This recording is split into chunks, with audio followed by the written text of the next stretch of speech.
Hey guys, as you can see here, this is my new camera because it's, well, if I'm gonna come back and do some videos, I gotta ditch this. See, this is a Samsung? Yes, it's a Samsung. Yeah, I forgot it's called. Anyway, I'm still gonna take this, you know, for recording reasons, but I might also use the new camera. You know, just take photos of who else, whatnot.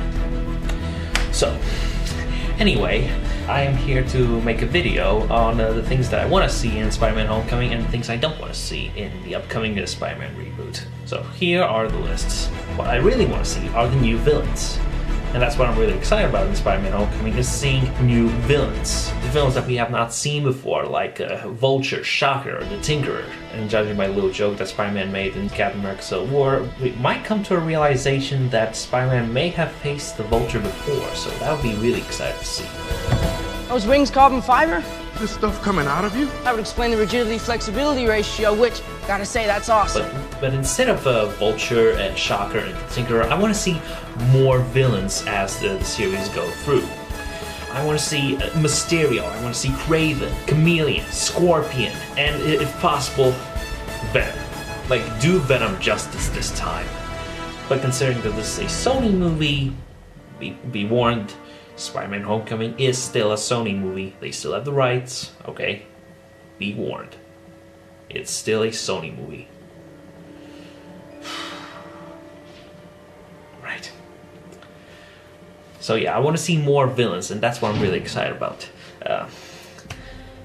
And if possible, if you can do Venom, just do it like in Secret Wars. You know, like how they introduced the symbiote. Just do it, okay? I don't care how. I don't care if there's any legal reasons between Marvel and Sony. Just do it. That would be the moment that every single Spider-Man fanboy would like to see. A symbiote saga done right. However, because of the new villains, I'm also really worried about what could happen to Vulture or Shocker or the Tinkerer in Spider-Man Homecoming. And that is, of course, the one thing that I don't want to see. Killing off villains. What I really liked in the Amazing Spider-Man series is that they did not kill off villains. They did not kill off the bad guys. Whereas in the Raimi trilogy, all villains died. Like Green Goblin killed himself. Uncle Ben's killer killed himself. Doc Ock, he killed himself. Venom accidentally killed himself. Harry Osborn sacrificed himself. Sandman, the only one alive. Bruce Campbell, the only one alive. What happened to the Lizard? He got cured, or as we thought he was. What happened to Electro? He got exploded, yes, but he's still living through the electric currents. He's pretty much powering up the city. What happened to the Green Goblin? He's also getting cured, but, well, it comes and goes. Rhino. We don't know what happened to him, so we'll just assume that he got defeated by Spider-Man. And the Gentleman, well, because it got cancelled, we'll never know what happened to the Gentleman. As for Doc Ock, Craven, Black Cat, Vulture, Mysterio, or Chameleon, or Norman Osborn, or Uncle Ben's killer, we don't know. We don't know what happened to them, so the series got cancelled. Which is a bummer, but at least one good thing came out. Kinda wish Andrew Garfield was Spider-Man. And as for the villains, I really don't want these villains to have really bad motivations. Like for the Vulture, I really don't want him being like this kind of guy who just who was good but also becomes bad. I just really want him to have some sort of a good way for him to get motivation as to why he wants to stop Spider-Man. Like he wants to stop Spider-Man because he has cancer, and the only way he can do it is to become young. That would be a really good way to set up the character's motivations. Not because, you know, like, hey, I want to kill Spider-Man because, hey, I'm the bad guy. You want to get nuts? Let's get nuts. What? Another thing that I really want to see in the future of Spider-Man movies is new gadgets. From what we can understand from the Spider-Man Homecoming, Spider-Man has newer gadgets, newer inventories, like the suit that if he presses the symbol on his chest, it's basically judging its size.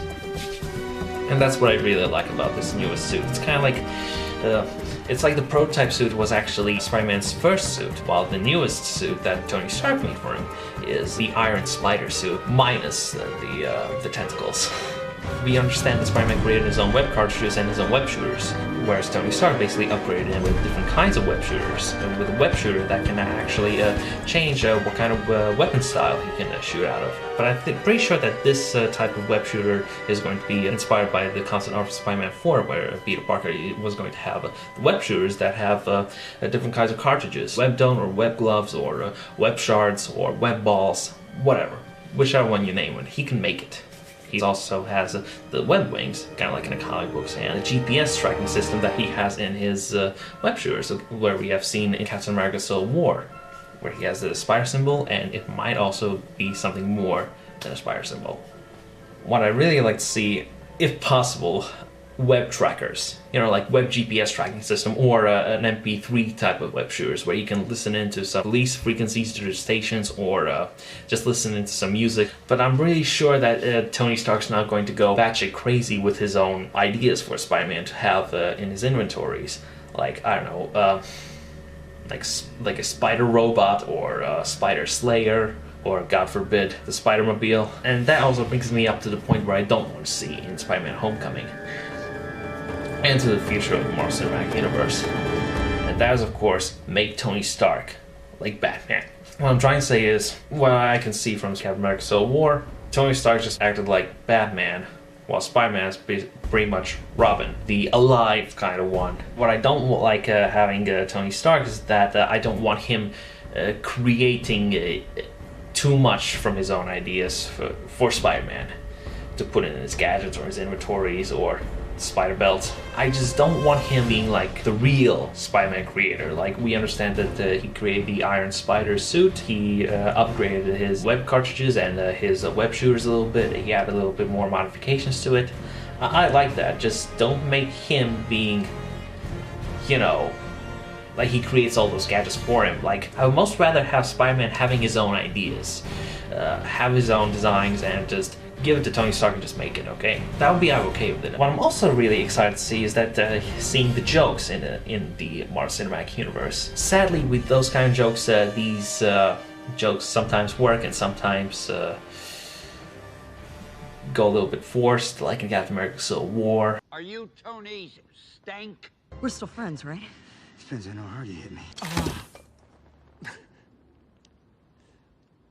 Does anyone have any orange slices? I don't get it. I don't get it. I don't get it. I don't get it.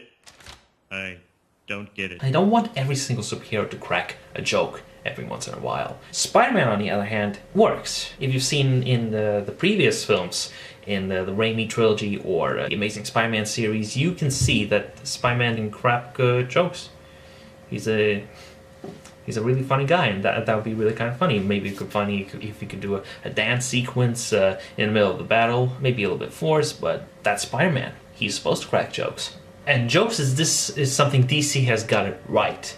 They can do jokes that are subtle and not forced up until the point Suicide Squad came out. And that's where the jokes got a bit forced. Ames, if this man shoots me, I want you to kill him. And I want you to go clear my browser history. But still had great jokes as well.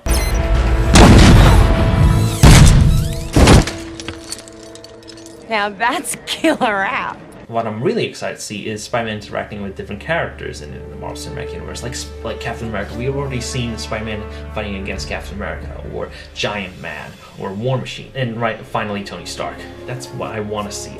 But if they can work something out between Marvel and Netflix, I want Spider-Man teaming up with Daredevil. I want Spider-Man teaming up with Punisher. That would be something that the fans really want to see.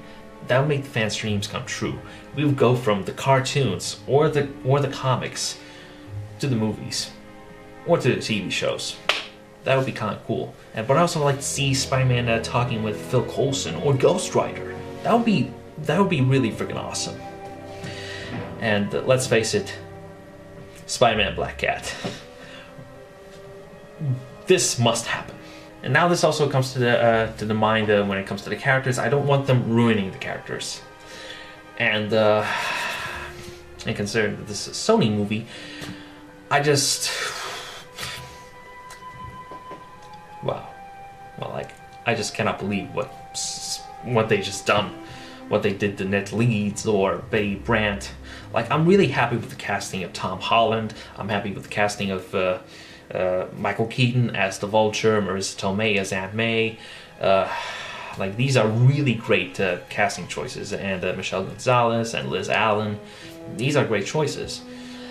But I just don't get Ned Leeds being Ganke, I think that's how I pronounce his name, who is the best friend of Miles Morales, the other Spider-Man, and having Betty Brant looking like Gwen Stacy and being slightly younger than Peter.